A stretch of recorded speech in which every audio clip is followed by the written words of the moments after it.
प्यारे दोस्तों, एएनजी राणा क्लासेस आप लोगों के समझ एक और वीडियो के साथ उपस्थित हुआ है। इसके पहले वाले वीडियो में हम लोगों ने पदार्थ को की एक अवस्था को दूसरी अवस्था में कैसे बदला जाए इसके बारे में चर्चा की थी। और आज हम लोग गलनांक, क्वथनांक, संघनन और हिमांक क्या होते हैं इसके बारे में चर्चा करने वाले हैं। हम लोग सबसे पहले चर्चा करेंगे गलनांक के बारे में कि गलनांक होता क्या है। तो इसको समझने के लिए हम एक छोटा सा प्रयोग करते हैं और इस प्रयोग को करने के लिए हमें कुछ सामग्री की आवश्यकता होगी, जैसे बीकर है, बर्फ़ है, बर्नर है, थर्मामीटर है और एक स्टैंड। इन सामग्रियों को लेकर के प्रयोग करना चालू करते हैं। सबसे पहले इस स्टैंड को एक मेज के ऊपर रखते हैं।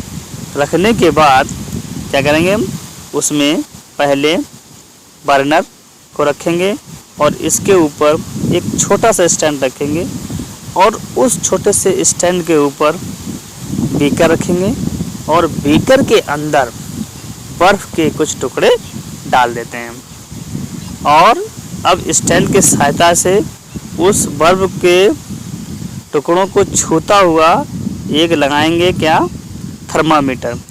यानी कि ऐसा सेट करेंगे ताकि थर्मामीटर का बल्ब जो है वो बर्फ़ के टुकड़ों को छूता रहे, स्पर्श करता रहे। अब बर्नर को जलाते हैं और धीरे धीरे उसका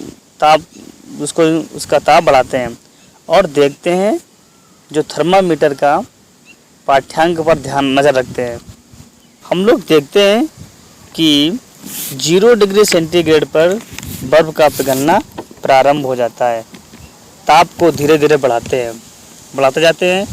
बढ़ाने पर हम पाते हैं कि थर्मामीटर का पाठ्यांक स्थिर है, वह बदलता नहीं। यानी कि हम ताप कितना भी बढ़ा दें, जैसे ही बर्फ़ पिघलना चालू होती है तो क्या ताप कितना भी बढ़ा दें, लेकिन थर्मामीटर के पाठ्यांक बदलता नहीं है, वो कैसा स्थिर रहता है। अगर हम ताप को बढ़ाते हैं फिर भी होता क्या है कि बर्फ़ का पिघलने के दर में क्या होता है, वृद्धि हो जाती है, लेकिन पाठ्यांक जो है थर्मामीटर का वो बदलता नहीं, वो नहीं बढ़ता, वो स्थिर ही रहता है। तो ऐसा कैसे संभव है? और पिघलने की क्रिया तब तक होती रहती है जब तक कि बर्फ़ पूर्ण रूप से पिघल ना जाए। वह कम से कम ताप जिस पर ठोस पिघलकर द्रव बन जाता है, उस न्यूनतम तापमान को उस ठोस का गलनांक कहते हैं। ठीक है, यानी कि उस कम से कम ताप को, जिस ताप पर कोई ठोस द्रव में क्या होता है, बदलने लगता है, उस ताप को उस ठोस का गलनांक कहते हैं। और सभी ठोसों का गलनांक अलग अलग होता है। और गलने की जो प्रक्रिया है, इस प्रक्रिया को संगलन कहते हैं। यहाँ सोचने वाली बात यह है कि संगलन की प्रक्रिया अर्थात गलने की प्रक्रिया में तापमान स्थिर रहता है, तो यह दी जाने वाली जो ऊष्मा या ऊर्जा कहाँ जाती है। हम लोग देखते हैं कि जो ताप हम दे रहे हैं ये तो लेकिन उसका ताप जल का ताप बढ़ नहीं रहा है, तो जो ऊष्मा हम दे रहे हैं तो ये ऊष्मा जा कहाँ रही है। आइए इसको समझते हैं। वास्तव में यह दी जाने वाली जो ऊष्मा का जो उपयोग है, पदार्थ के कणों के बीच लगने वाले आकर्षण बल को वशीभूत करने में क्या होती है, खर्च हो जाती है। अर्थात पदार्थ की अवस्था को बदलने में क्या होती है, खर्च हो जाती है। पदार्थ के कणों के बीच जो ये आकर्षण बल होता है, इस आकर्षण बल को कम करने के लिए यानी कि समाप्त करने के लिए जो ये ऊष्मा होती है, इसी का उपयोग वहाँ किया जाता है। जैसे जैसे जो ऊष्मा उसमें हम देते हैं और उनके कणों के बीच आकर्षण बल क्या होता है, कम होता जाता है। और जब आकर्षण जो दी जाने वाली ऊष्मा उस आकर्षण बल के बराबर हो जाती है तो पदार्थ क्या होते हैं, अपने स्थान से स्वतंत्र हो जाते हैं और गति करने लगते हैं। इसी कारण कि जो ऊष्मा देने पर भी उसका ताप स्थिर रहता है, बदलता नहीं है, क्योंकि तापमान बिना किसी वृद्धि को दिखाए इस ऊष्मीय ऊर्जा को बर्फ में अवशोषित कर लेती है और यह ऊष्मा छुपी रहती है, दिखाई नहीं देती। इसी कारण इसे गुप्त ऊष्मा यानी कि लेटेंट हीट कहते हैं।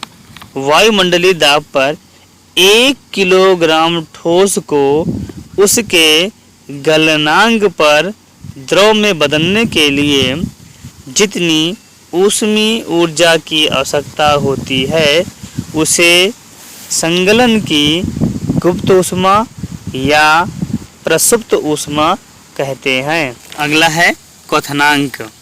जब जल को हम गर्म करते हैं तो क्या होता है, उसके जल के ताप में वृद्धि होती है। धीरे धीरे क्या होता है, उसमें वृद्धि बढ़ती जाती है। लेकिन कुछ समय बाद क्या होता है, जल उबलने लगता है।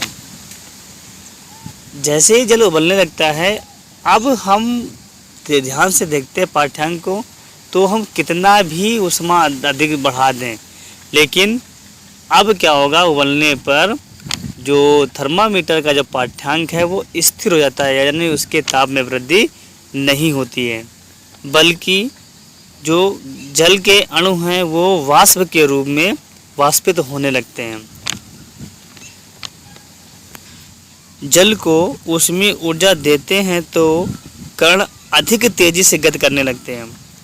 एक निश्चित तापमान पर कणों की ऊर्जा जितनी अधिक हो जाती है कि वह परस्पर आकर्षण बल को तोड़कर स्वतंत्र हो जाते हैं। इस ताप पर द्रव के कण स्वतंत्र होते हैं, गैस अवस्था में बदल जाते हैं। उस ताप को क्वथनांक कहते हैं। कहने का मतलब क्या है कि वह न्यूनतम ताप जिस ताप पर द्रव के कण वाष्प के रूप यानी कि गैस के रूप में परिवर्तित होने लगे, उस न्यूनतम ताप को जल का क्वथनांक कहते हैं। क्वथनांक में पहुंचने पर ताप स्थिर हो जाता है। यदि ताप में वृद्धि करेंगे तो वाष्पन की जो दर होती है उसमें वृद्धि हो जाएगी, लेकिन उसका ताप स्थिर रहता है, बढ़ता नहीं है। वायुमंडलीय दाब पर वह ताप जिस पर द्रव उबलने लगता है, अर्थात वो द्रव वाष्प में बदलने लगता है, तो उस ताप को, उस न्यूनतम ताप को उसका क्वथनांक कहते हैं। जब जल को गर्म करते हैं तो उसका ताप बढ़ता जाता है और द्रव उबलने लगता है, और जैसे ही द्रव बनने लगता है वैसे ही जल का ताप स्थिर हो जाता है। अब जल को कितना भी ताप दें, लेकिन कितना भी ऊष्मा दें, उसमें उसका ताप बढ़ता नहीं है, बल्कि यह द्रव से वाष्प में परिवर्तित होने लगता है, और ताप बढ़ाने पर वाष्प में बनने की जो दर होती है वो बढ़ जाती है, लेकिन जल का ताप नहीं बढ़ता। अर्थात वह न्यूनतम ताप जिस पर द्रव वाष्प अर्थात गैस में परिवर्तित होने लगता है, उस न्यूनतम ताप को क्वथनांक कहते हैं। वह अतिरिक्त ऊष्मा जो जल के कणों के बीच लगने वाले आकर्षण बल को वशीभूत अर्थात आकर्षण बल को समाप्त करने में खर्च होती है, उस ऊष्मा को वाष्पीकरण की गुप्त ऊष्मा या प्रसुप्त ऊष्मा कहते हैं। पर हमने देखा कि अगर हम ताप में वृद्धि कर रहे हैं तो उसकी अवस्था में परिवर्तन हो रहा है। तो अगर ताप में कमी करें तब भी क्या उसमें परिवर्तन होगा? आइए इसको देखते हैं। यदि किसी पदार्थ का हम ताप में परिवर्तन करें, यानी कि ताप उसका कम करें, तो जो ये प्रक्रिया है वह विपरीत दिशा में होने लगती है, यानी कि उसके उल्टी होने लगती है। अर्थात गैस या वाष्प का ताप कम करने पर, यानी कोई गैस है या वाष्प है, उसका अगर हम ताप कम करें तो वह क्या होगा? वो द्रव में परिवर्तित हो जाती है। अर्थात वह प्रक्रिया जिसमें पदार्थ गैसीय अवस्था से द्रव अवस्था में परिवर्तित हो जाता है उसे संघनन या द्रवीकरण कहते हैं। इसी प्रकार यदि हम द्रव को ठंडा करते जाएं तो द्रव ठोस में परिवर्तित हो जाता है, यानी कि द्रव का ठोस में बदलने की इस प्रक्रिया को हिमीकरण, यानी कि द्रव से हिमीकरण कहते हैं। तथा वह ताप जिस पर यह प्रक्रिया होती है उस ताप को हिमांक कहते हैं।